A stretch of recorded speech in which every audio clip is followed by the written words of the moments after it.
We're gabbing. We're gabbing. We're gabbing. We're gabbing. We're gabbing. We're gabbing. Welcome to Gabbing Gabbing with Greicy and Heather. So I am drinking, I think it's just called R for like reserve, and it's a 2021 Pinot Noir, and it's from California. I think I got this at like a fundraiser. Nice. They don't typically like Pinot Noir, but I really liked this one, so I got it. And you just have water because you already drank. I had a glass of something and I'm good. I'm noticing like I'm doing that a lot where it's just one glass and that's it. And not all the time. Let me not make it sound like I'm a saint or something, but yeah. You're fine. Just one. No, I'm like that a lot too. I just need like one drink. Well, tonight we are back to talking about Stranger Things, the final season 5, and we are discussing at least chapters 5, 6, and 7 tonight. I have a feeling we won't get to the final chapter. But so basically we're talking about the second set of episodes. Part 2, just so that people remember what chapters they are. Chapter 5 was Shock, where the gang hatches an electrifying plan to reconnect Will to the hive mind. Tensions flare during a search of the upside down Hawkins lab. And then we have chapter 6 is Escape from Camazotz, where Holly and Max fight to escape Vecna's mind. Elle must find a way into Will's. Joyce wrestles with guilt. Jonathan and Nancy face a turning point. And then chapter 7 is The Bridge. On the anniversary of Will's disappearance, the party reunites to prepare for battle with world-altering implications. So a lot happened in this group. So much. And we'll just get into it. Oh, yeah. But whatever. We're not going to go chapter by chapter. No, we're not going to go chapter by chapter. All I'm going to do is Arsenio Hall again. Because we're starting off with seeing Will after he took care of all of those mofos. I was still like, yes! I was like on high like a month later. Yeah, exactly. Like it starts up with like, they're still at that scene where like the military had just gotten annihilated by the Demogorgons, and Will put them all in their place and saved the day. Which last time we talked about Sullivan, was he actually alive? Oh no, wait, do we find out in this group that he's alive? Wait, which one's Sullivan? Is that the one that I'm just like dude. The black dude? That wait, that got set on fire. Hold on. Oh yeah. We find out in chapter 7 that he's still alive. So yeah, okay, thank you. Being set on fire did not kill him. Which I was like, he is that know. He did you say the black guy or are you talking about the white guy? The black guy. Oh, I know. I cannot remember this guy. I cannot remember that. He's in so many seasons. I think the guy you're thinking of, isn't his name like, is it Rodriguez or I don't remember. That guy's an asshole. I know who you're talking about though. Why you gotta be Hispanic though? Is that really his last name? I might be wrong. I can't remember his name. We're just gonna call him the military asshole guy. Well, he is not an attractive looking man. Like they picked the right person to play this really evil character, in my opinion. His soul is evil. Like you want the look to be just as evil as the individual like insides, you know? And just a side note, I'm sure the actor isn't that ugly, but because of the person he's portraying, he's even less attractive than he probably normally is. Although I will say they make people look less attractive on the show. They do. Well, like, in a lot of shows. Yeah. But like, have you seen the progression of Nancy through the seasons, like from season 1 compared to season 5? Yes. They made her very badass looking. Yeah. Quote unquote. Right. Like, she's gorgeous in real life.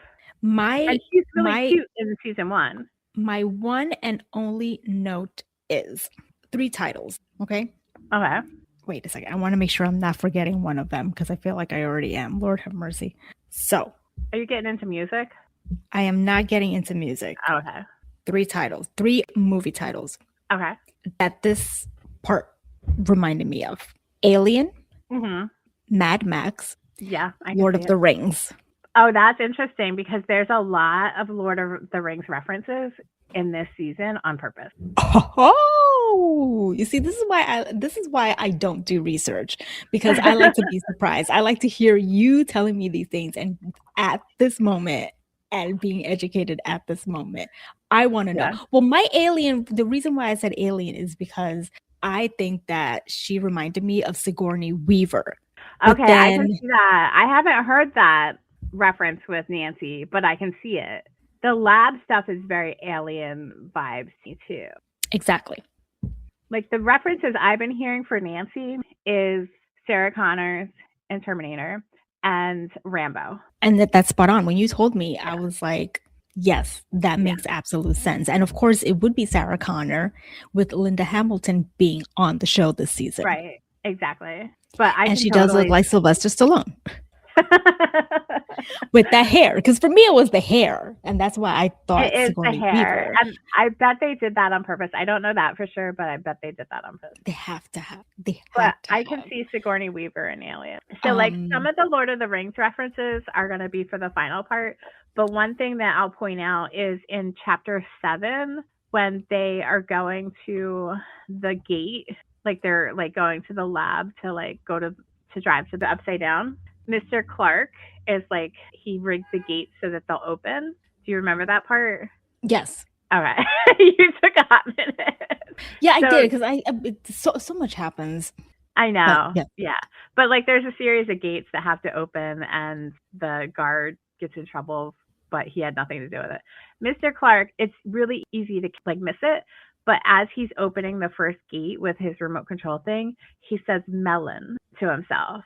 And melon is the Elvish word for friend. And that is the word that you have to say to open the doors to the minds of Mora in Lord of the Rings. I did not know this. I only knew this from research because I do not know Lord of the Rings like that. I know the movies, but I'm not gonna like catch references like that at all. Yeah, exactly. And I'm not gonna remember them as much as I love the movie and I have rewatched it over and over again. I'm not gonna remember things like that. And it's such like a tiny little part, like because he's just like it flashes to him and he's got like his remote control box and he like clicks the button and you just hear him go melon. And you're like, okay, melon? What the fuck does melon mean? I don't think I even I don't think I even caught that, you know? Yeah. Like I had to go back and rewatch it. Because I was like, oh, does he actually say the Elvish word for friends? And he does. So yeah, we're not that we're nerdy, but we're not that nerdy to catch that. Sorry. But yeah, there was a bunch of like little Lord of the Rings stuff. I'm trying to recall because I just didn't want to get distracted by actually taking notes and then missing something. Yeah. So I'm trying to remember what was my Lord of the Rings reference. And I think it was simply when they get to the, what do they call it? The third world, the Vecna world. Oh, the but and this is again, this is not part 2, this is part 3, but when they get to the abyss. Yeah. Well, the whole thing is like, because Lord of the Rings is all about like a group of like very different people. People's not the right word, but I'm going to use people. Beings. Coming together to save the world and going on like an epic journey. So that's very much like what Stranger Things is. Yes. Like a motley crew of people defending the world. But yeah. Yes. But yeah, I kind of looked into it because there was a lot of things that I had like thought about. And then like as I was looking into it afterwards, like I found some other things. Like I kept thinking of like Rainbow Bright. Like Rainbow Bright was like just like jumping out. Really? Yes. And I was like, why is Rainbow Bright jumping out? And like there is like very much like Holly has like a Rainbow Bright like vibe about her, like with her clothing and stuff. And so I thought that's what it was. But then when I looked into it, it is that. But then she has actually a Rainbow Bright poster in her room, and her bright light is a rainbow. And her dress, like her dresses and stuff, like how she dressed was very Rainbow Bright. But then I also went and looked. I rewatched the first episode of Rainbow Bright, and I was like, oh, because like Rainbow Bright, like the whole idea is that her and the color kids, which if you notice, like the kids that she's in like Henry's house with are all very like brightly colored and stuff, like their dress and everything, because it was the 80s. But like Rainbow Bright and the color kids, they have to bring happiness and brightness back to the world because the world is devoid of color. And so it's like you have the bright side up where everything is very dark and like there's no more color and stuff ever since Vecna took over. And so they have to like fight Vecna to try to like bring up, I'm like so distracted right now because I'm actually on a scene with all the kids and stuff, and like everything is just so brightly colored. Like everything's very saturated with color in those scenes. Now that I'm looking at it, like even the kids that aren't wearing a lot of color, they look so much like brighter and colorful compared to the other worlds. But yeah, so like the whole concept of Rainbow Bright is to fight the darkness and to bring back color and happiness to the world. Wow. Yeah. That is fascinating to me. You did this all on your own, all this research, girlfriend? It wasn't that much. I mean, it was like 20-minute episode. Oh, and in the first episode, literally the ground where Rainbow Bright is opens up and like lava comes up, like this lava stuff, and it looks like the gates to the Upside Down. Like it was so weird. Like I was like, did they actually take that from Rainbow Bright? Is what I want to know. Let us find out that they're Rainbow Bright fans. I wouldn't be surprised. I mean, Rainbow Bright was such a big deal in the 80s. I had a Rainbow Bright. Yeah, I had Rainbow Bright too, and I think I saw the show. I don't remember any of that. So now I'm curious as to how deep this cartoon was. It was pretty deep, I'm sure. Why is it that they're having went over our heads? This is what you see. This is why we are a completely interesting generation. Yeah, because there were a lot of things that was for us. Like now they intentionally make cartoons for parents and for kids. Yeah. This back then they weren't thinking about no adults. They were thinking about the kids. But we were very much influenced by a lot of things that we didn't realize. That nowadays it would be like, people would be like, oh my gosh, I can't believe they're showing this to kids. Well, you know, I had Fitzy try to watch Chip and Dale Rescue Rangers, and I'm huge on him not using the word stupid or dumb or anything, because I feel like he's too young to be saying, like, it seems too forceful coming out of a 6-year-old's mouth. And in watching Chip and Dale Rescue Rangers, they're just spewing words like that left and right. And I'm just like, this is actually not appropriate, I think, for him to see. But it was 80s appropriate or 90s appropriate. Yeah, like there's a lot of stuff. Like I remember at the library, I had played like a series of 8 like kids movies, and like I got complaints, and I was like, no, these are fine. Like they're rated like PG. Like I watched them as a kid. But then when I went back and watched them, I was like, oh, yo, this is so scary. Like, no. Do you think that, what are they called? Like the puppets, like the Fraggle Rock, Labyrinth, like everything was like, not everything, but a lot of movies, Trolls, but obviously that was an actual scary movie. Like, do you think that was geared towards kids or should have been geared towards kids? Because I think back to it and I'm like, all of those things seem a little bit scary. I'm glad that I wasn't actually scared of it, but not everything can be the Muppets. The Muppets. Well, Dark Crystal was one of the ones I got complaints about. There we go. And I think we didn't know any better. I think those were geared towards kids at the time, but nowadays those would be geared towards adults. Those would be like, this is not appropriate for kids to watch. Like, I wonder, they did remake the Dark Crystal, but I don't know if it's I don't know if it's a continuation or if it's a remake, but I don't think that it is for kids. I think it was for us who had seen it. Yeah. And it's on Netflix. Oh, I'm going to have to check it out. Is it a show? I'm curious. I'm getting distracted. Where were we? But okay, so I could talk about some of the other ones while you're getting distracted by that. Alice in Wonderland was one I kept hearing about, and like her dress, like Holly's dress, when she put on Alice's dress was kind of like an Alice in Wonderland dress. And like, this is a really obvious thing, but I didn't get it. The fact that like Henry's sister's name is Alice, like Alice in Wonderland. Oh. And then she's putting on like a very Alice in Wonderland dress that belonged to Alice. And then in Alice's room, there's an Alice in Wonderland poster. You can't it's hard to actually see it. Like you have to really look, because like when she's going and looking through all of like Alice's drawers and stuff, you see on the dresser, there's a picture of Henry and Alice with the parents.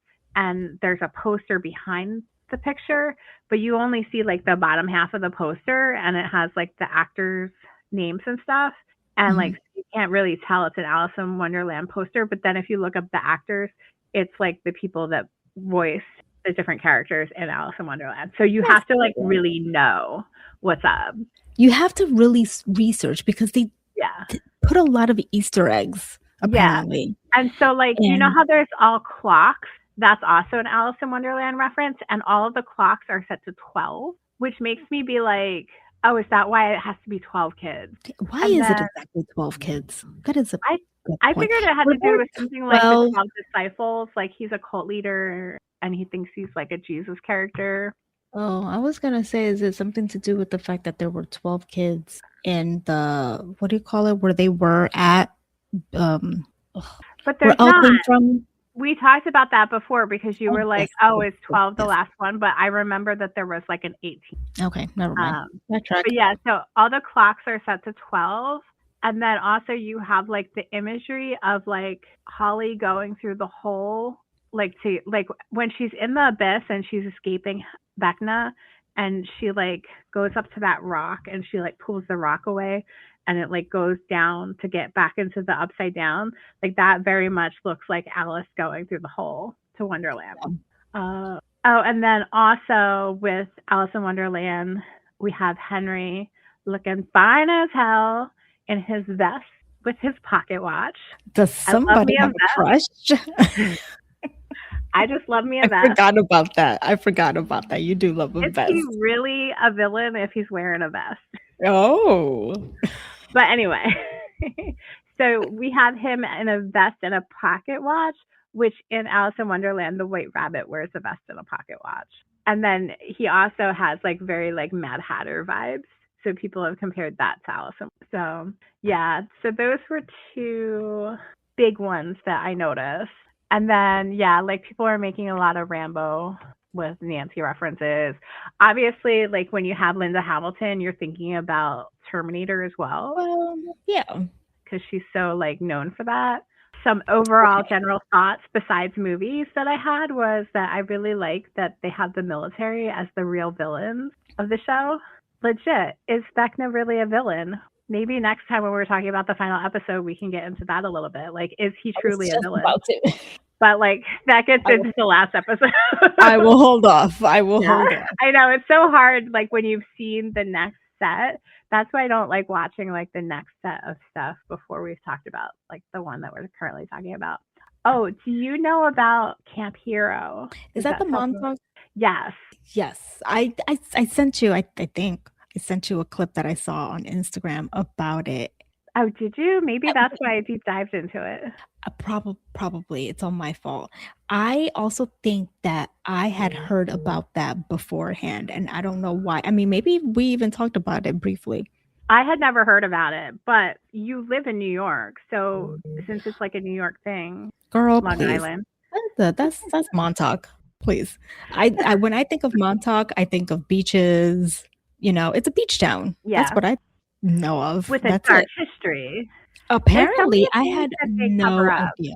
Yeah, so for those that might not know, in Montauk, Long Island, which is the very tip of Long Island, there used to be the Montauk Air Force Station, and there they have Camp Hero, and it was like the Montauk Project. It's a conspiracy theory going back to the early 80s.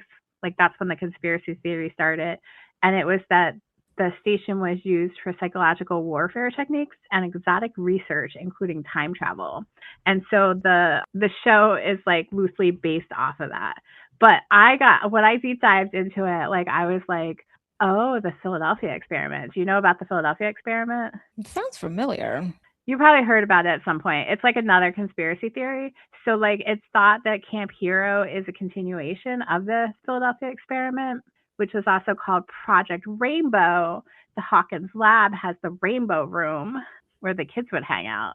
But the Philadelphia experiment was an alleged event that this ex-merchant marine guy, like he insisted that he witnessed, and it took place in the Philadelphia Naval Shipyard in Philadelphia, Pennsylvania, obviously. It was like around October 28th of 1943, where like they took the USS Elbridge and they made it disappear. Like supposedly it was like they were like teleporting it from Philadelphia to Virginia as an experiment. And I'm not going to get too much into it, but I believe like Stuff You Should Know podcast maybe did like a episode of it years ago where they talked about it. That's how I know about it. And basically like this guy claims that they took this ship with like a whole bunch of military personnel on it, and they transported it from Philadelphia to Virginia and then back. So like he claims that he saw the ship disappear for like a few minutes, and then when it came back, it was like a complete disaster. Like there were like people on the ship were like merged into parts of the ship and stuff. Like somebody would be like half in like a wall and things like that. And that the people that did survive had like all these side effects. They went crazy. They would like be frozen where they wouldn't be able to move and stuff like that. So crazy like experiment that this guy claims that he witnessed. Gone very wrong. Yeah, it's gone very true. Like if you're gonna do something like that, maybe like not have like a whole bunch of like people on it. Or not have people, have just leave the objects in their place, like a teacup or something. Yeah, there you go. I'm not even trying to put fake people in there because that's disturbing to see. Right. Yeah. Even if it was like a mannequin, if you like all of a sudden the mannequin was like halfway in a wall, you'd be like, oh, that's so jacked up. But yeah, so I deep dived into that. It's not surprising to me that potentially all of these closed military sites have had some type of malice going on there at some point, because let's face it, the government, they want to experiment too, right? They want to do things and find out things, and let's just keep it moving. We can start out here, we could close this space up, we could open up another one or go to another one, and so on and so on and so forth. Area 51, anyone? Oh, I was actually just about to bring that up because there's a book. I don't remember the name of the book, but I read it like maybe like 7 or 8 years ago. It came out, and it was all about like this investigative reporter who interviewed this guy that says that he worked at Area 51 and that he was finally able to talk about some stuff that got declassified. And like it was all about like experimentation and stuff, and that there weren't actually aliens there, but it was that the supposed aliens, in quotes, that like people think are at Area 51 were actually like human experiments like that the Russians had done during like around World War II, and they had experimented on different people and mutated and like disfigured the people so they looked very alien-like, and that there was like a aircraft that had crashed, and the United States got that aircraft and brought it to Area 51, and that was like the supposed aircraft that people assume was aliens, but it was actually like human beings that were just so disformed and stuff from the experimentation. It was like interesting. Yeah. Okay. And that's coming from someone who was actually there. So supposedly. Okay. Yeah. Okay. But like, I mean, we do have a long history of experimenting on people in very unethical ways. Like if you ever want to be like completely horrified by human beings in general, read a book called Medical Apartheid: The Dark History of Medical Experimentation on Black Americans. It will fucking break your brain, and it will like make you be disgusted by all human beings. I think that I knew that already. Yeah. I knew that already. I don't need to read it in detail. Yeah. Well, it really gets into like a lot of detail. But so that's a really good book talking about that. There's also like, this is like not confirmed, but like supposedly this happened where like, what is her name? Madame LaRue? That sounds familiar. Madame LaRue? I'm so ill prepared for this conversation. That's okay. I'm all going from memory here. Lalaurie. Madame Lalaurie, I think is how you say her name. She was like this wealthy woman in New Orleans back in the 1800s, like 1830s, I think, like before the Civil War. There was a fire in her house, and when they went to put the fire out, they found that like, I think up in her attic, she had slaves that she had been experimenting on, where she had like done things like remove their genitals, taken like a limb from one person and tried to like attach it to another person. And like, I'm not going to get into any more detail, but like the stuff of fucking nightmares. And so like when the people that put the fire out found these people and the condition they were in, she ended up having to like flee to Europe or something like that so that she wouldn't get arrested. Like we think of like with human experimentation, we think of like the Nazis, which they did do like a lot of horrific stuff, but they weren't the only ones. Like there's a long history of like different groups of people experimenting on people that they see as lesser human beings. Can't they just wait until someone's like gone and ask permission to just right? Like now you can donate your body to things. Science. No, this is like a rich white entitlement shit, or not even always white, but like because like if you ever want to also be horrified, look at like the treatment of albino people in some African countries. They're killed and like used for medicine. Why can't we just all get along? Will, like, yeah. Poor Will. A lot of people complained that there was a lot of exposition, and that scene in particular, they were complaining. I did think that it went on a little bit too much. I was like, all right, well, we got the point here. But we, as the audience, already knew, obviously. I will say, like, the things that he was listing that they all had in common, I was like, all right, we get it, buddy. Yeah, like, let's just move it along a little bit. It is what it is, right? He felt that he needed to say that, and he got it out of the way. Was it the right time? What was that? Was it the right time? I would argue, yes. This is the last episode, right? It was on episode 7. Okay, I just want to make sure we're in the. Yes, we are. Keep it God, tight. I hope so. I think you're right, because I think the last episode they're just in the Upside Down and the they're planning. They're still planning. Yeah. What to do, so and then in the next one I think this falls into what we're talking about today. My argument would be like, yes, it had to happen because, like he says, Vecna was getting in his brain. Vecna was trying to psych him out by like making him be like, oh, if they know your secrets and I know your secrets, so I could tell them your secrets. If they know needed to come from him. Yeah, like they're gonna like reject you, or even if they don't reject you, you're gonna end up rejecting them because of like how awkward it's gonna be and stuff like that. So he had to say it himself, and he had to stand up for himself and take control of his narrative in order for him to be able to fight Vecna. No one's gonna tell his story. With that? They got a problem with me. Okay, Mama Heather. I will protect my will to the bitter end. Mama Heather is out. Yes.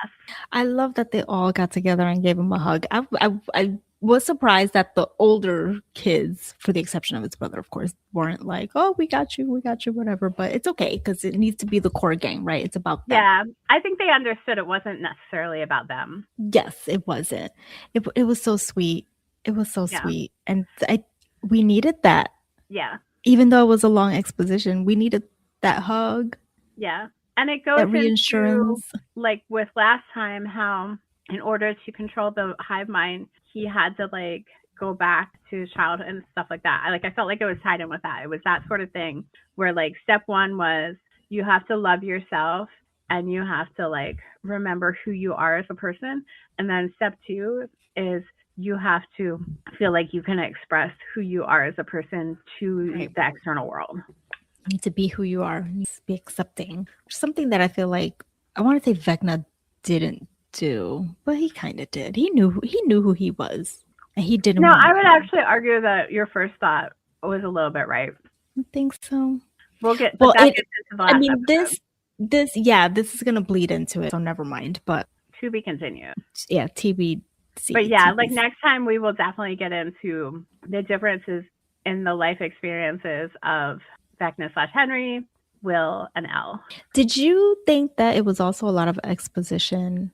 I'm assuming this was episode 6 between Nancy and Jonathan.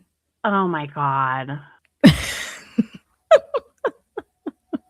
That I think was that episode 6? I have so many different notes. Fucking military. We can agree that they are such. Military comes in and cause some problems as per usual. That also was like a pretty 80s vibe as well. Like where you would have like these movies and shows and stuff where you would have like this motley crew of kids and like they would be trying to save the world, and then the military would be like, you're just a bunch of loser kids, you can't save the world, and the kids would be like, what's up? That's how I summarize the military in the 80s movie. Oh my god, you're absolutely right. They come in late, or they're Yep. completely ineffectual. Completely ineffectual. They think they're gonna save the day, and then There's this other oh my gosh, movie what was too. the movie we discussed? Not this past Halloween, but the Halloween before. What? I feel like that's a good example with the vampire. Oh.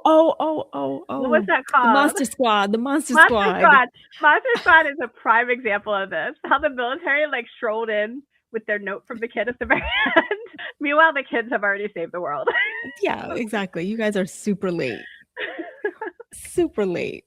Or you know what? Actually, they're not super late. No, they are super. They super late and lame. I feel like there's this other movie too, another kid movie, not as popular, that the military is problematic. Isn't Rambo kind of like that too? Do you remember this movie? Woo. Max?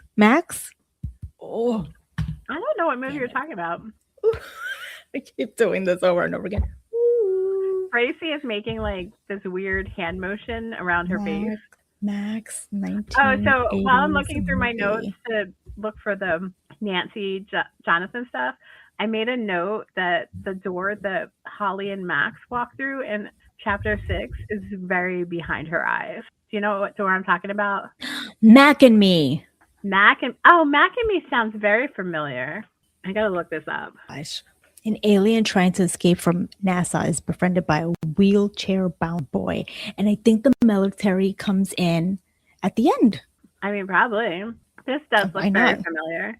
Shout out to having a main character in a wheelchair in the 80s. Good for them. You know, I can't believe. Oh, but did you hear what I said about crappy movies I saw? No, I didn't. Sorry, I was too busy. Ooh. Ooh.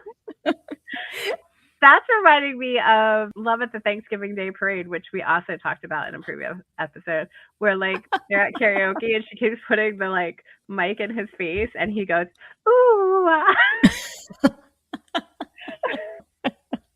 But no, in chapter 6, when Holly and Max are like piecing out from Henry's house and they're trying to find like the core memory, a door appears that they walk through, and I was like, that's so straight out of Behind Her Eyes. Behind Her Eyes. Yeah, because do you remember like when she would be in her dream state, there would be like a door that would just be like in the middle of a meadow or something, and she would walk through it. Oh yeah, you're right. Do you think they might have actually borrowed something recent? Oh, I don't know, but it very much had that vibe because it was just they were in like an outdoor space and there was like a random door there. You're right. Yeah. Okay, so it's actually chapter 6, you're right, where Nancy and Jonathan wake up and they're in that room and they have to climb on the table. And have you seen all the like IG videos referencing Titanic? That was another one that I thought about too, Titanic. There's a lot of references to a lot of movies. I didn't think about that, but I was like, oh, that's so true. I sure did. I told Corey at least the table's big enough for the both of them. Right. Everybody's like, this is proof that Jack and Rose could have been both on the table or the door or whatever it was at the same time. I would love like in like the 50th anniversary or whatever, like whenever, like a special anniversary for them to interview whoever, right? To interview Leonardo DiCaprio and Kate Winslet and ask them each, like, do you think that Jack would have been able to fit on that door? Like, or have they already asked? We get a smaller piece of debris. Why are you being dumb? Why are you being so enamored and such a gentleman, so chivalrous to die for her? I'd be like, bitch, I don't know you that well. That movie was 3 hours long. I remember being at the movie theaters watching it. Okay. It was great. I'm not trying to poo-poo the movie. It was a great movie, great song. Thank you, Celine Dion. But I refuse to watch that movie ever again. Like it took so much out of me by sitting there. I was emotionally wrecked. Okay. I was in the front row. Oh my God. It was horrible to watch in the front row. Anything is horrible to watch in the front row. Yeah. We're traumatized by that movie. No, yeah. Oh, one of the things I wanted to bring up is let's talk about Jonathan and Nancy. So that was very long, but I was like, thank fucking God they're finally talking about it. Like, they're mature enough finally, right, to have that talk before they were seemingly going to die. Yeah, they literally had to think Because that they were gonna die in order they to could have have, that exactly. They could have reacted though any other way. They could have continued freaking out and doing this and doing that, but they just decided to just let's have it all out. Have And it they all could out. have like just ignored it and got engaged. Yeah, thank God they didn't. Yeah, like I I like mean, that look he at did the like Wheelers. Look at the Wheelers. uncontroversial. I Yeah, think that those two were just like, and I might be wrong. Maybe there is a lot of love between them, but the is they were there? high school sweethearts. I don't know. They were high Yo, school don't forget she was sweetheart. ready to go meet up with Billy. She was about to cheat on him. That's right. That's right. That's right. You're right. I forgot about that. I found that so disturbing. I'm like, woman, come on now. But That man is way too young for you. way too young. They probably thought that they had to get married because they were high school sweethearts. It was expected of them. And fast forward, there they are with three, fortunately, very smart children. But with a husband who doesn't appreciate the wife, and the wife who doesn't appreciate the husband. Not that I think he needs any appreciating. He doesn't appreciate anything. No. Like I was so shocked when he actually like was like, "Oh wait, is something going on in the house?" And he like ran in there. Yeah, like I was actually shocked by that because he's so ambivalent about the whole entire world. Mm-hmm. Like I wonder what he does for a living. It's not where he Probably wants hates to his be. job. That's for sure. Yeah, I don't. I Yeah, think you nailed it. He is not where he wants to be in life. no. It's very obvious. He does not want 3 nuggets. Nuggets. 6 nuggets. Come on, Steve. We love you, Steve, but 6 nuggets, bro. He loves the kids. Trick love the kids. Well, do what you end up doing. Spoilers.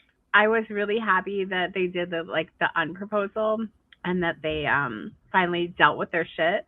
It did go on a little bit long. Like you really both hate so much about each other.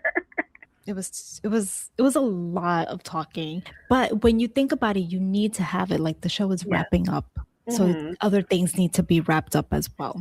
It also gave insight on how they were dealing with the past 18 months because he says, like, I hate when you're drunk. She says, I hate when you're high. And then I hate when I'm drunk and you're high. And it's like, okay, like, I felt like that was her being like, I hate the last 18 months because this is how we've been coping with the situation rather than dealing with it. Mm-hmm. I think I totally missed the part that she was drinking a lot. I don't know how. Because we didn't know. I don't, like, it doesn't show her drinking. But, like, he says, I hate when you're drinking. Like, after she says, I hate when you're high. Like, he says, I think he specifically says, I hate when you're drunk. Wow. Like, kind of implying that you're drunk a lot. Like, I'm high a lot. Mm-hmm, mm-hmm. So, you know, we have not seen or heard of Enzo or Argyle. I know. It's like they probably, left when everyone else left. I mean, he's still a kid, right? So well, Enzo, yeah, Argyle probably went back to California. Enzo went off with the military or like the government. Well, like at the end of the season, like when they go back to the cabin, the woman that was working with Sam, who like we never got confirmation on if he was dead or not, she pulled up and like Hop says something like she's gonna like make sure you're okay or something like that. And so like he goes off, if I'm remembering correctly, listeners, if I'm wrong, correct me. But if I'm remembering correctly, like he goes off with her. Like, you know how I'm talking about the dark-haired woman? Yes. That like arranged for the government guys to protect the kids that ended up like dying. Right. Okay. I know we're going back to last Everyone just winds up dying anytime they try to help. And these kids are so traumatized that they don't even react to it. Except that leads me to Steve and Dustin, because that same episode is when Dustin has his meltdown. Yes, and that was the proper exposition. Yes, that was like finally someone's reacting correctly to a situation. Because like they don't have the time with everything that has been going on for like all these years to properly grieve what has been happening to them. Like everything has been like we have to react to what the situation is. Even with the 18 months in between, that's not enough time, in my opinion, because everything is just so traumatizing. They're still trying to figure out a plan and everything. Yep, just keep it moving. Yeah, Like the hustle was there. They were doing, it sounded like they were doing crawls like constantly and like Right. just doing whatever they could. So it's like that 18 months didn't really mean anything. Those poor kids. That's what we saw. And we talked about it last time, I think, because I think it was like one of the earlier episodes where Dustin got beat up. It was like He almost wanted like, it. yeah, he wanted it. He didn't think he wanted, like, rather than deal with like his grief and everything properly, he was like, I'm just gonna like get beat up by the basketball team. He wanted to feel some other type of pain. Mm-hmm. He wanted to feel something, and it was the pain. And that gets But back into like the drinking and the drug use. It's like you want to feel something other than the pain and the hurt and the sadness and everything that you're feeling. And feeling not accomplished and not being successful in finally ending this, already. Yeah. I think I brought that up last time with Nancy and Jonathan and how I was super annoyed that he got a ring. It's not the time, but what's his face shouldn't have said anything, but he doesn't know how to think. What's his face? Oh my gosh, I'm drawing a blank on his name. Murray. Like, he should know better because he's the adult, but he's also not fully adult. Yeah, do you know what I'm saying? Like, he doesn't have a buffer. He just says whatever he needs to say. He's, maybe that's why he's single. He's not in a relationship because he just doesn't know how to filter. But in terms of taken down by Erica. Erica would be taking down everybody. I love seeing on Instagram that Vecna didn't mess with her because he knew better, essentially. Well, one of my friends was like, I would have loved to seen, like, instead of Holly being in that scenario, having Erica. And I was like, my first thought was like, it would never happen because she would take him out in like a heartbeat. Yeah. Like her and Dean Winchester would have Vecna on lockdown in like 2 minutes. Yeah, it's not going to happen. Just not. It's not realistic. No way, Jose. They know it. They were like missing out on their like prime weapon right there because you can't spell America without Erica. And I hadn't realized like she was on the show since season 1. Yeah. But she became more prominent in season 2, right? Yeah, because she was just like a little sister in the first season. All the younger siblings getting their... But I'm distracting us. We were talking about Dustin. Well, Dustin and Steve. I like I said before, that was good exposition. That was the right exposition. Yeah. It was heartbreaking. Like the other two, it was reconciliation, right? Coming to terms with things. But the scene, it was hard. I was crying. Yeah. I was crying.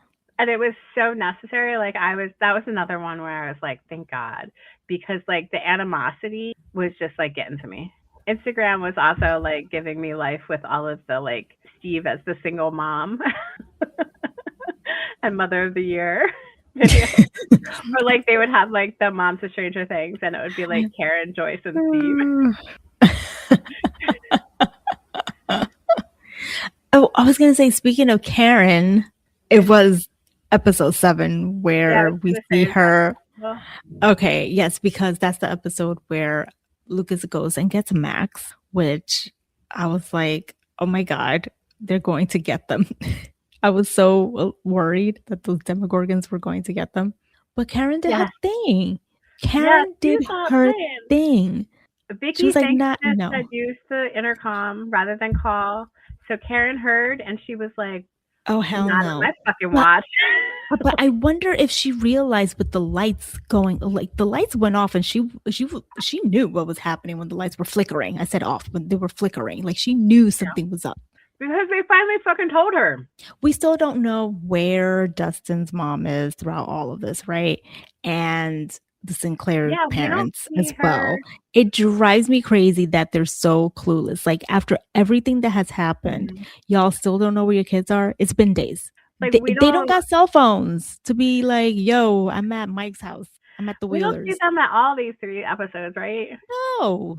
It's reminding me of, do you remember this? It's 10 p.m. Do you know where your children are?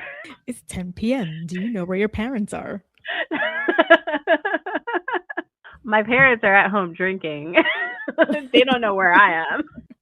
I totally remember that. Every night on For Channel 5. The younger people on TV at 10 p.m., they would have somebody come on and say, It's 10 p.m. Do you know where your children are? This is why Gen X is so jacked up. Because, like, our parents forgot about it. Don't do drugs, and we have children's faces on milk carton. They don't do that Yo, anymore. that's so funny. Don't do drugs, but our parents are, like, at home forgetting we exist because they're all on alcohol and pain pills or muscle Pain pills relaxers or diet pills. probably wasn't identified as drugs in They the were like, 80s. oh, You these think? are legal drugs. Yeah, these It's are okay. prescribed. I need this. Meanwhile, The we're doctor gave making our this to me. kids go to the Just Say No club after school, and then we're forgetting they exist. Whoa. There were clubs. You weren't part of the Just Say No club? It was like a whole Nancy Reagan thing. But yeah, it was like, we'll see the parents in the final episode, I think. We see some of them. Yeah. I don't know that we see all of them. I don't think we do. I think we see definitely Dustin's, but and maybe Sinclair mom. I don't know about the Sinclair dad. I'm watching the scene where Dustin realizes that what's it called? What was it that they called it? That he's like, don't touch anything, and they wind up shooting at it. Nancy. The energy shield? Yes. Is that what they called it? He was wrong, and that's where the beef started because he couldn't admit that he was wrong. Nancy, as a general rule, if you don't know what something is, don't fucking shoot it. That gave me that had the vibes of like Florida man during like a hurricane trying to shoot the hurricane. Or a tsunami just coming right at you and you're trying to stop it. Like trying to shoot it or something. Like, yeah. What? Just because you have a gun doesn't mean you need to shoot it at random things. Yeah. As a general rule, do not just shoot things that you don't know what they are. And now I'm watching Erica go to Mr. Clark's house. What's his name? Librarian. Yes, with the girl gossip. Oh, and what did she call him? Snookums? Yeah. I love that she just like strolled up to the front door with just a sheet on, knowing that he wanted to answer the door. Yeah. They want to keep it a secret. That's not how you keep it a secret. Yeah, that's not very... Dustin is in danger. Dustin's been in danger for the past 4 years. Well, the teacher didn't know that, and he wants to say... Oh, yeah, he locked in as soon as he knew Dustin was in danger. That was really funny. I thought that was sweet. Yeah. That's his boy. He's his, like, protege. I've liked Mr. Clark this entire time. So he's a good teacher. I paused on episode 6 when 8, Callie, is saying like what happened to her friends and how they were all killed. And I'm gonna bring this up next time when as who? well. But Callie? Yeah, when they found Callie, she like explains that all of her friends got killed and then they took her and like shaved her head and like started taking her blood and everything. I just want to like take space to acknowledge that it's really fucked up that her whole friend group got murdered. Yeah. But I'm going to bring that up next time as well because I have a specific theory on why that was. Oh, okay.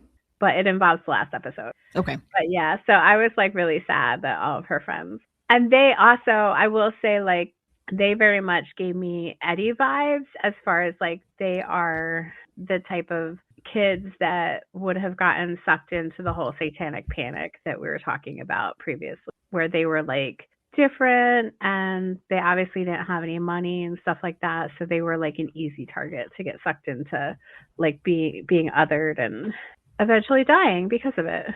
Yeah, I can totally see that. Yep.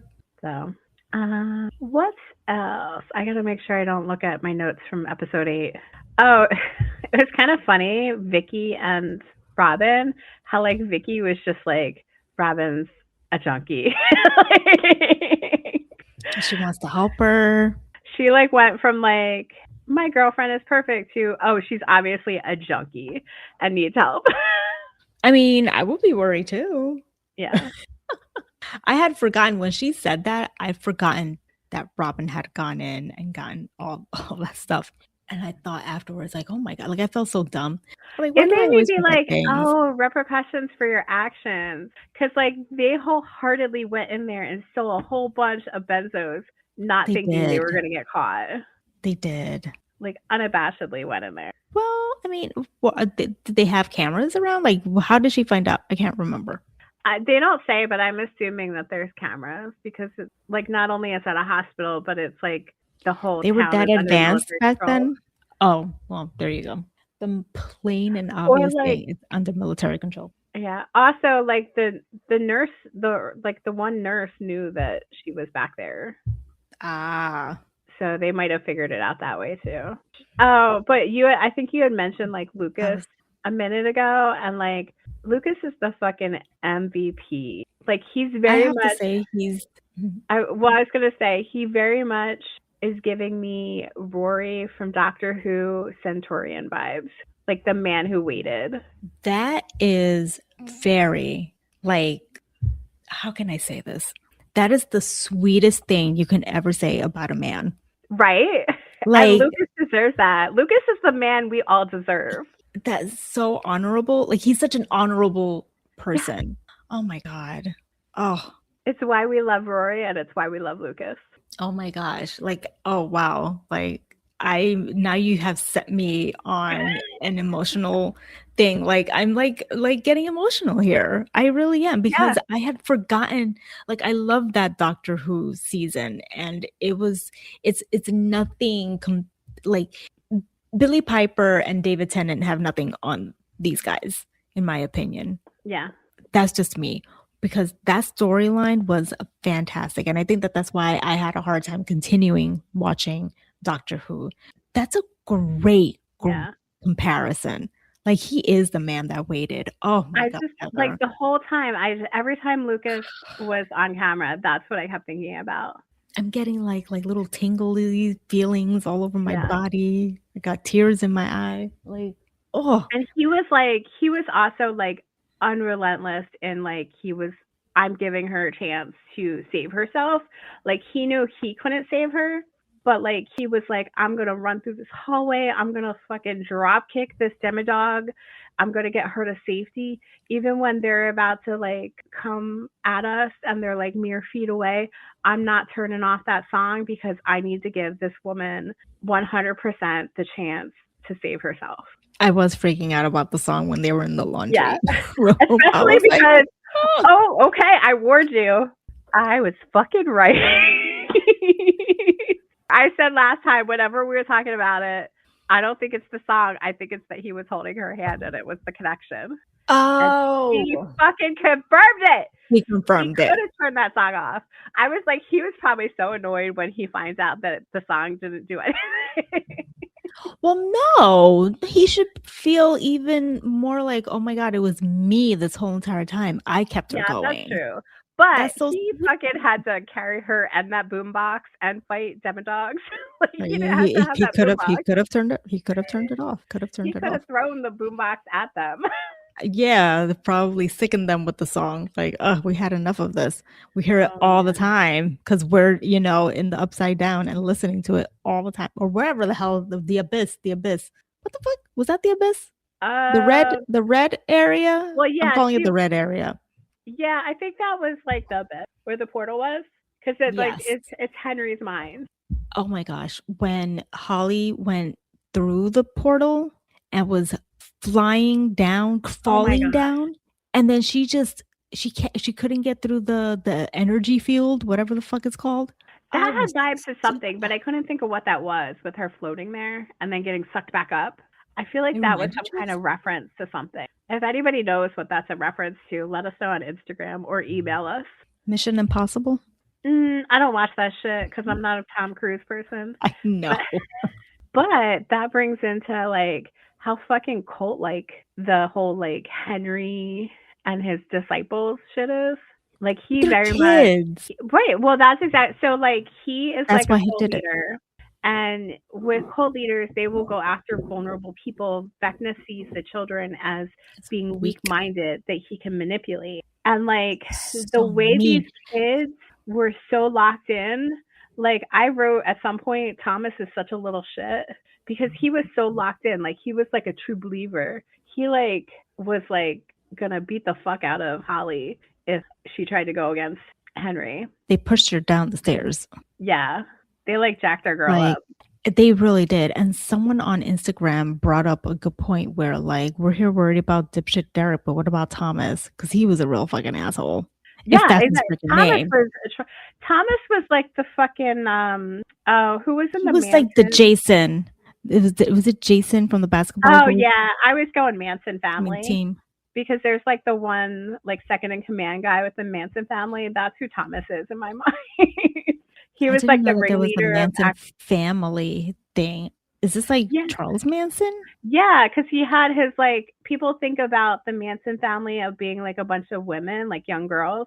But there was this guy, I think his name was like Dallas or something like that, who was kind of like his second in command. And he was the one that actually took the girls to like the different houses to murder all the people and stuff. Like he did Charles Manson's bidding for him. Why? Why? Because people get so locked into these cults. Like, why does anybody listen to like a cult leader? It reminds me of Epstein. Henry was so like cult leaderish, and he can be my cult leader with his vest. All right, I'm done. This is serious, Heather. He's going after children. I know. Well, that was okay. So here's another reference that I kept thinking about. Like this show, and we like I don't want to get into it too much because a lot of it has to do with like the last episode. So many It vibes. Like the movie I was just about to say that. It. Okay. Yeah. But like he's so Pennywise. And Pennywise, so that's interesting because I didn't think of Henry as like a pedophile, but Pennywise is supposed to represent a pedophile. So like you could say that Henry represents a pedophile. Don't come after me, people, because people are mad thirsty for Vecna. Or Henry, I should say, on social media because they think that the actor is so cute. I'll get more into it next time because some of it is like specific to the last episode, but I just kept thinking of like it, and it's actually making me. I had rewatched it recently, like the remake of it, the two movies, because I want to watch Welcome to Derry. And so like rewatching or watching Stranger Things season 5 has made me be like, oh, I really need to watch Welcome to Derry. Corey's watching it now. I'm Very not. much I can't. vibe. I recall the 1980s. It, like ABC or whatever station it was, and I had my fill. Nope. I'm Yeah. watching Well, I feel like the original one was like a lot scarier than the remake. So Mike being in Stranger Things and in the remake of It, like also made me think of the It connection. I thought I told really? you. Grace's looking all shocked. He plays one of the kids in It. I gotta look that up. Really? Yeah. So like that, and then Henry with Is he like, not worried he's going to typecast himself? Yeah, oh, he's in he's Ghostbusters too. He's banking. Was he? Oh, I don't think I saw the Ghostbusters. I haven't seen any of the. I've only seen the first two. I haven't seen the one with all the ladies. I haven't seen the one with the kids. I have not. Yeah. Well, plus now he's all grown up, so he's going to be doing different stuff. I wrote in my notes like when down in the basement when Mrs. Wheeler finally got to have her Mrs. Weasley moment. I wrote Vicky saying to Robin, "I'm really sorry. I thought you were a junkie," and I just thought that was like a really funny line. And Robin's like, "It's cool." Almost romantic. Oh, also, like, what did you think when the portal opened up and she could see Lucas, like Max, and like she didn't instantly run? Were you like screaming, "Run, girl!" Like when she was like trying to hype up Holly? I think I was so worried. I want her to run, and then I was worried about Holly because I was telling Corey like how is she going to get like. I'm like, her body is in the abyss. Yeah. How is she gonna like get out of there? She has to take the thing off. I mean, I know Will did it before, but I just didn't think, and I shouldn't have doubted her, but she was gonna be brave enough to do like everything that she did, to be honest. Holly, the heroic. Yeah. Well, and that was the thing. Like that was like I liked that they tied that in. That like she was like, "You are Holly the heroic." Because like if you remember like when Mike gave that to her, he said like she has the capability to open portals. Yeah. So it's like it's gonna be the Holly heroic aspect that's gonna like get her out. It didn't end up fully being that, but it did get her to realize that she could fight. I think it was sweet that he like did that with his younger sister, you know? Yeah.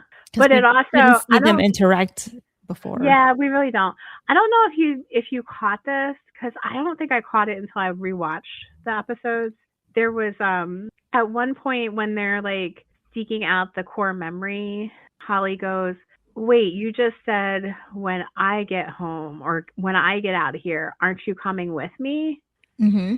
And that made me realize like after like the portal opens and she sees Lucas, she never expected to see her portal. She thought that she was just going to help Holly find hers and get Holly out of here. Like I don't think she ever thought that she was gonna get out at that point. And I was like, oh damn. She was just like lying to Holly. Because she knew that you can't go through another person's portal. They're so smart, these kids. Like, how are you able to figure that out with all of your time spent there by yourself? Like, and there's no one else to like. She had a lot of time to ponder. She did. And to me, she still looked like a giant next to Holly. So back to last episode. I stand by the fact that she is a giant. But I really think that we have the smartest group of kids ever. Like, how did they figure out all this shit on their own? They were Gen X. They had to. They had to. We know their parents weren't helping. Well, Joyce, she Joyce tried. Was one of the gang. Joyce I was like, gonna jump to the last episode. I mean, she did. I know, I can't wait to talk about the last episode. Joyce did not realize her child was missing for 8 hours, but once she did realize her child was missing, she was like all about figuring things out. Like she figured out the whole light system and everything. So yeah, kudos to Joyce. She did. So. It's just a sign of the times, right? I mean, we know that our parents had to do what they had to do because there weren't any systems in place to help them. Yeah. Like the way there are now. And even now, it's still not enough. Because it takes a fucking village. Like, yeah, can you imagine if, like, you didn't have the whole support system that you have? I also liked when, not Holly, when Max finally did go through her portal, that they didn't just make it so that she was, like, good to go. Like, they recognized, like, her body was weak. Like, she would have trouble talking at first and moving and all that. She did give a hug to somebody, and I was like, that wasn't right. Oh, did she move her arms? Yeah. Okay. Yeah. I didn't catch that, but I did catch that like they were purposely making it so that she couldn't lift her arms up. More for next time. Yes. If we remember. Or if I remember, I should say. I'm just looking at my notes. See what else? Oh, I don't know if you've noticed on social media how like thirsty everyone is for Steve with his backwards hat on. Oh no! Oh, I gotta look that up. I knew he had his hat on backwards, but I didn't really I wasn't like, oh my god, he looks so hot like that. Go on social media. People are thirsty as fuck for him and his hat. When did he have his cap on? It would be episode 7 when they were getting ready to go into battle. Okay, let me fast forward. You know what it is? I'm gonna fast forward. It's when Steve apologizes to Dustin for what he said about Eddie, and then they do the whole "you die, I die" thing. By that point, he's wearing the backwards hat. Oh, that love fest between them.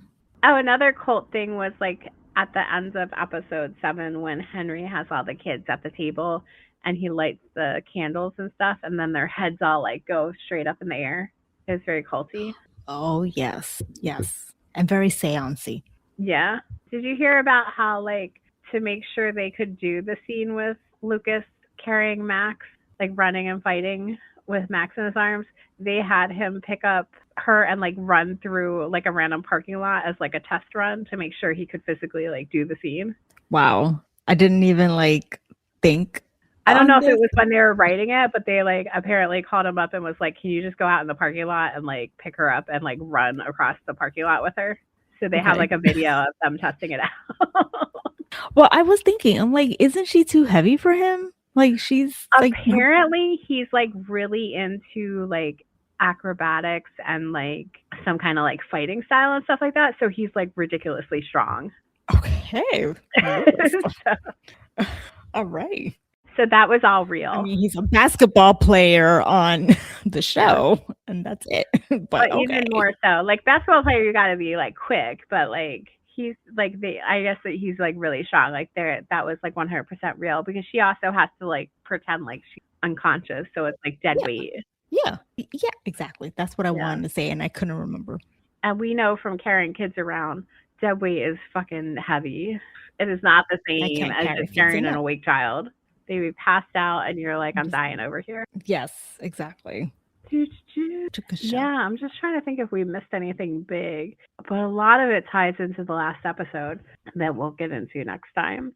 Oh, it was very convenient, but good that Dustin stumbled into the room where Papa's journals and stuff were.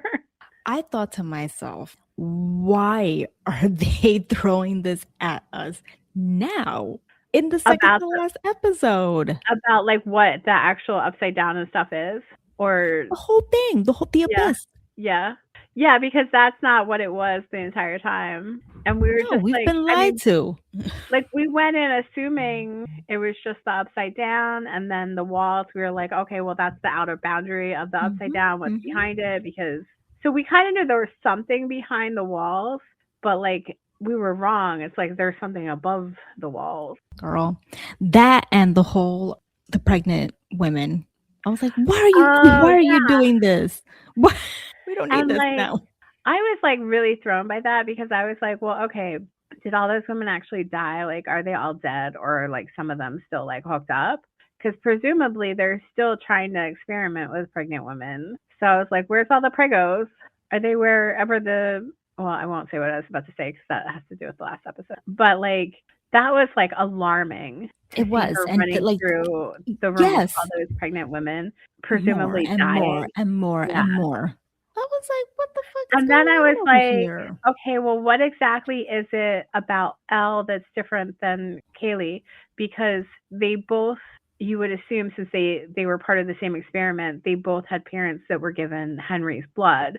So, like, what is it that made Elle be the person that they want, where like it didn't work for 8? Like, is it just that they're hoping that it's going to work, or do they somehow know that it's going to work if they have Elle? Because she was the success story? But they were both success stories as far as like they have really strong powers. So that I would have liked them Is it to because get she's the strongest one? I mean, maybe she's the one with the closest powers to Henry, so they think it's going to work with her. I don't know. Oh, they also got mad obsession. Or maybe they. Sorry. Pumpkins. I'm seeing like Robin and Will putting probes into pumpkins, and they spent a lot of their budget on pumpkins for the show. Sorry, go back to your thoughts. I hadn't noticed that. They wanted Elle because Callie's blood wasn't able to produce the right kind of babies or mamas. Yeah, mamas it was like killing the mothers. Yeah, so Elle would work, but why? Yeah, but they don't have no. I understand the question now. They have to experiment. They have to experiment. They're just hoping. So they need her. They have to get her. Yeah, definitely. They're hoping that it will be as successful as Vecna's blood was for the rest of them. But yeah, Dr. K is just all about that experiment. She's a fucking bitch. And notice, right, that they're doing this in a place where no one's going to be able to find out about it. Because I kept thinking to myself, like, why the hell are you doing all this shit in the Upside Down? And why isn't that the Demogorgs or whatever haven't gone to attack you guys at all? Or at least on a consistent basis? Because I think in the first episode, we saw that they were attacking the Hummers and whatnot. So y'all are minding your business because you know you're going to take over the world? Or like what's going on here? And why aren't they being more forceful in trying to stop the Demogorgons? Because they have some of them, but they seem to like be focused on, or is it because they need, even though it doesn't make any sense, more elves to try to stop the Demogorgs because they themselves can't do it? But how are you going to wait X amount of years for them to be grown, to stop, to trained and all that stuff, and then stopping them, the Demogorgons? I was thinking that they were just like ignoring the military because they weren't actively trying to go after Vecna. But you make a good point with them attacking the trucks and stuff at the beginning of the season, because they do attack them, and I don't know why they attack them then, but not other times. It's almost like they were creating like the ultimate, what do they call those off the grid military bases? Black site? They're creating like the ultimate black site. They're doing it intentionally. Yeah, because like the black site is where they will take people where they want to break laws. They want to torture people. They want to disappear people. So this is like the ultimate one. It's like in a different realm. Different world, in a town that has quote unquote had a lot of earthquakes, and we gotta quarantine everybody and all this stuff. Like, yeah. And like the experiments are multi-level because they're having people go through health checks and stuff too. So they're experimenting on the people in the town as well. So there's that level. Then you go into the upside down kidnap where the kids. They kidnap the kids. Why? To protect them. Yeah, I'm sure you're just protecting them. Why are they kidnapping the kids? The military is the real villain in this story. But Heather, refresh my memory. Why are they kidnapping the kids? To supposedly protect them because Vecna is kidnapping kids. So all of a sudden they care about the Vecna. Yeah, but they're still not hunting. But they're still not hunting down Vecna. Did you notice that?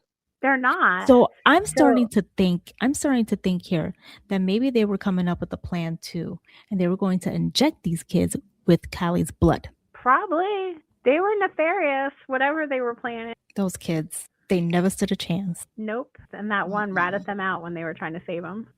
Well, wait a second. There were kids that got left behind. So I wonder if anything happened to them. Damn. Yeah, that's true. They probably got sent back to their houses because it was only the 12 that he wanted in total. So like, did he have 3 kids at that point? So it's really only 9 kids that he kidnapped that night. And the rest of the kids they just let go probably after everything went down. Yeah. The ones that stayed behind that weren't wanted by Vecna. Yeah, because they didn't know exactly which kids he wanted. They just knew that they were the age, so they took the whole class. Yeah, like it's almost like they don't want to get rid of Vecna because they want to be able to his situation to their advantage. Like they want to be able to create their own Vecnas, and so they need him to be around for that reason. But they don't want him to succeed in whatever plan that he's trying to do because they know that it's going to be bad for everyone. So like I feel like that might be why they were like, okay, well we got to save these kids because the military didn't give a fuck about these kids. They don't. So, but like if anything, they probably wanted to determine which kids it was that Vecna wanted, thinking like, oh, those might be the kids that we would have the best successful or something like that because they don't know exactly what Vecna wants them for. Right. That's true. Mm-hmm. So let's just have a world where we don't experiment on people and we all be kind to each other. I know that's way too much to ask for. Yeah, I agree with you, but I also agree that it is too much.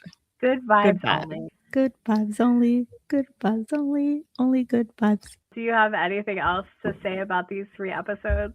I don't think so. I mean, I'm sure there's other stuff, but it will probably come up next time when we talk about the final episode because everything's so like interconnected. Well, Robin brought out a bunch of albums.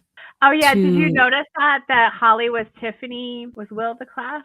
Was it a Jonathan? I knew I took notes on it. Will was the Clash, Holly was Tiffany, and Max was Kate Bush. Okay. Because she was talking about like them all being in wherever they're at. Because that was when Will was in the coma. This connection to Vecna. Oh, okay. That's when they realized that Max actually wasn't in a coma, which I was glad they explained that because we were like, we just went into it like being like, okay, she's been in some kind of coma for the last 18 months. But they actually say like, oh, the doctors have no idea why she's in a coma. And that's when Robin realizes she's not actually in a coma. Robin, I did think had some really good moments. Robin part 2. Good. Yeah. Figuring a lot of things out on her own. Good for her. Yeah. Oh my gosh. I'm in the Melty room, like where Jonathan and Nancy are walking through that like new space and they're like, what the fuck happened here? It's very Philadelphia experiment because the military people are melted into the walls and the floors and stuff. Yeah, that was creepy, man. That was creepy as fuck. It was super creepy, but I didn't make the connection to the Philadelphia experiment then. Well, here it is. That's so obvious to me looking at it now. The other thing that I just wanted to mention was Goonies tie-in. Of course. I mean, there's like the obvious, like always storyline, but like specifically with the telescope, where she's like looking and it's like the M marks the spot. It reminded me of Goonies and the with the rocks, how they have to line up the coin with the rocks. And then the entrance of the mine reminded me of like them having to go down the fireplace in Goonies. Okay. So yeah. So those were like specific Goonies things. But overall it's Goonies, like very Goonies. Goonies never say die. You die, I die. You die, I die. And then I have some more, I think, with the Goonies for next episode. Ooh, I can't wait. There's more? Or like not really Goonies specific, but like thinking about Goonies made me think about this. Oh yeah. Did you have anything else? No, I don't. I really enjoyed it. I did too. There was some exposition, but not enough to make me be like, I cannot take this anymore. Is that the Russia season? It was more like, okay, this scene could have been cut down by like 60 seconds. Like it didn't need to be quite that much. But it was good. Anywho. All right. Well, let us know what you thought. We're on Instagram at GabBin'Podcast, or you can email us. The email address is GabBin'Podcast@gmail.com. And thanks for listening to Gabbin. Go check us out on Instagram, like and follow us. Check out our other episodes. We are on all the major platforms where you can find your podcast.